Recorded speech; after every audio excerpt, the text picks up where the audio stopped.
What a pleasure and an honor to speak with you, sir. I want to say thank you to you and Amy Gooden and all the folks that you work with and for all the messages that you're putting out. We certainly need this. Thank you. Quick question for you. Are you familiar with the book Creature from Jekyll Island? I am. I can't say I've read every word in it, but and it's been about a decade, but I've read most of it, yeah.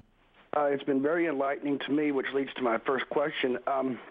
With regard to the Jekyll Island,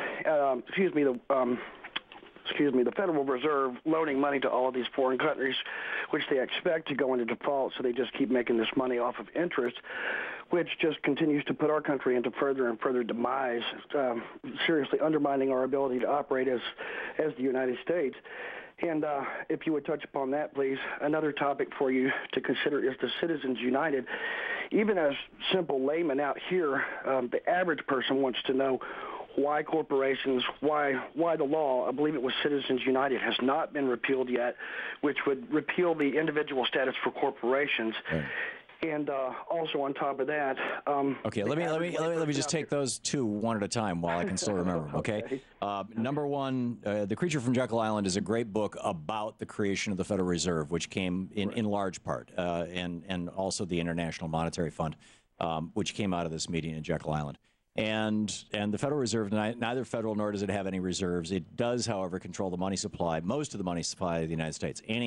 Any coins minted in the United States are actually minted by the Treasury. So that part of our money supply, if you've got nickels, quarters, pennies, dimes in your pocket, that's actual U.S. money. Right. The dollars are the currency of a bank and the Federal Reserve is owned by its 12, I believe it's 12, maybe it's 10, but I believe it's 12 regional banks. Those banks are owned by their member banks. So, for example, when I lived in Vermont, Chittenden Bank was the bank that I banked with, and they were offering, in fact, they had a special deal for people who had accounts with them where you could buy stock in Chittenden Bank, and you were indirectly buying stock in the Federal Reserve. So, basically, it's a private corporation. And as is the case with most of the Federal Reserve banks around the world, most nations have gone to a Federal Reserve system. The Federal Reserve can print money. It doesn't actually print it. It just creates it on computers, and it can loan it out. And we've learned now that it loaned out because of Bernie Sanders. He got the legislation passed to audit the Fed just for the year of 2008. And during that year, they just created out of nothing, out of thin air, and loaned out over $3.5 trillion, if my recollection is correct. Much of it to foreign governments, much of it to American corporations, actually, large transnational American corporations and American banks at virtually zero interest. And right now, the Fed is loaning money to our banksters, and those banksters then turn around and buy treasuries that pay, 2%, 3% interest, and it's like guaranteed profits. It's guaranteed money. And the fact that they can do that is the reason why they're not loaning money to people to buy, houses for mortgages and things, and why they're not refining mortgages, because they've got this guaranteed stream. The Fed is in my opinion, a corrupting influence on the United States and should be nationalized. It should be bought from its private bank owners by the Treasury at some reasonable price, or maybe just nationalized the way that, Hugo Chavez would do it. Just say, that's it. It's now ours. Sorry, guys. All you stockholders, you're out. And it should be answerable to the Treasury, which is my interpretation of what the Constitution says. The Constitution says Congress has the right to mint money and determine the value of the coinage. And because it says coinage and mint, the Federal Reserve has gotten around that by saying, well, these aren't coins and they're not minted. This is paper. So it's a slick trick. The second question, refresh my memory now. I've already gone off on. They're almost in tandem. Number one, the average layperson wants to know why the individual status for corporations has not been. Oh, that's right. Already. Citizens United. And, yeah. Okay. And on top of that, to me, the most obvious thing is to just end the lobbying capacity in Washington. Period. Right. Here is the problem. And Jeffrey, thank you for the call. I'll let you go, and I'll just go off on a rant on this. If you read the Constitution, and I recommend that you do, because it's written in language that is not particularly complex and doesn't require an attorney to understand. And Article 1 of the Constitution, first of all, the preamble is brilliant. It defines the 6 reasons why the Constitution was being written, arguably 7 reasons. And then Article 1 is about Congress, because it's the first among equals, and the powers that Congress has. Article 2 is about the presidency, the second among equals, and Article 3 is about the judiciary, the third among equals. And Article 3, Section 2 says that the Supreme Court shall be created and it will have original jurisdiction. In other words, it's the only court that you can go to for things like disputes between the states, disputes between countries, that have to do with treaties and laws and things like that. There's actually a little list there in Article 3, Section 2.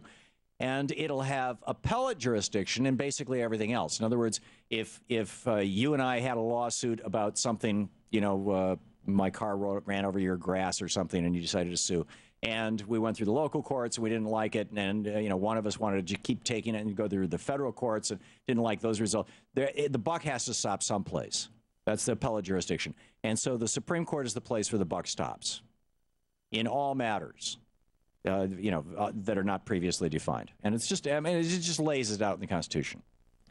Now, what that means is that the Supreme Court has to look at the laws as written by Congress and decide, based on those laws, do I win or do you win? Or does this person win or that person win, based on the laws. But in 1803, now the Constitution was ratified in 1789. It was proposed in 1787. It was ratified in 1789. And so 14 years later, in a case called Marbury versus Madison, the Chief Justice of the Supreme Court and as I recall, all but one other member of the Supreme Court ruled in this Marbury versus Madison case. And this was a case that was being brought.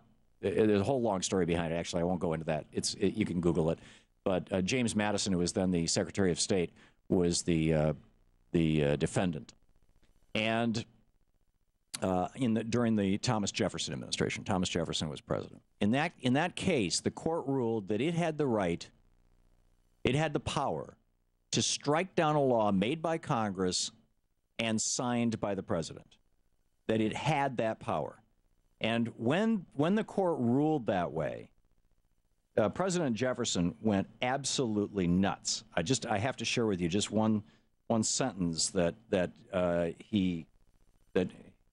here we are, page 98, I believe it is, in Unequal Protection. Yeah, here it is.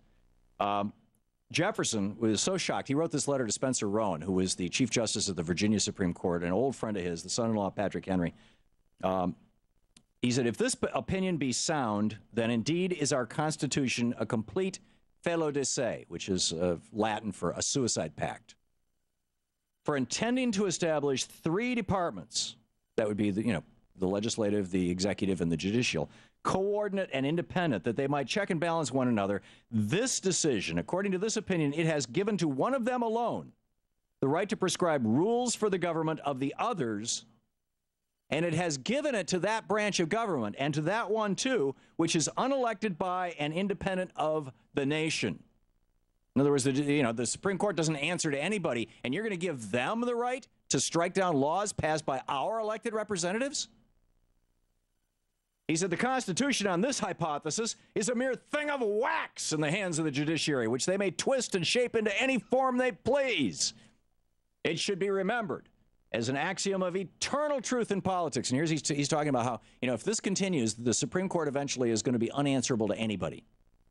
You will have Supreme Court justices going duck hunting with the Vice President of the United States and then ruling in his favor 2 weeks later. You will have Supreme Court justices having their wives take money from billionaires and then ruling that those billionaires' corporations are human beings or have rights under the Constitution. He says, it should be remembered, Thomas Jefferson, it should be remembered as an axiom of eternal truth in politics that whatever power in any government is independent, that is not answerable to the people, is absolute also. In theory only at first, while the spirit of the people is up, but in practice, as fast as that relaxes. And then he goes on to say, if you're going to have independence in government, in other words, not being answerable to anybody, there can only be one place it can exist. He says, independence can be trusted nowhere but with the people in mass. They are inherently independent of all but moral law. My construction of the Constitution is very different from this decision. It is that each department is truly independent of the others and has an equal right to decide for itself what is the meaning of the Constitution in the cases submitted to its action, and especially where it is to act ultimately and without appeal. In other words, in the way that this government operated, and by the way, for the 35 years that John Marshall was Chief Justice, during and after the Marbury case, the Supreme Court never again, up until the 1830s, ruled a law unconstitutional. It created such a ruckus The President of the United States going nuts about it. Now that's all they do. But Citizens United, you said, why hasn't the Citizens United law been repealed? Citizens United was not a law. No Congress in the history of America has ever passed a law saying that corporations are persons. No president has ever signed a law saying that or proposed that. It has never been proposed. In fact, the exact opposite. Grover Cleveland, if you look up Grover Cleveland's 1887 address to the nation, maybe it was 1886, one or the other, his annual State of the Union address. He talks about how the iron heel of corporations is on the neck of the people. This is in the 19th century. This was a Supreme Court ruling, and it was the fulfillment of Jefferson's greatest nightmare. You're listening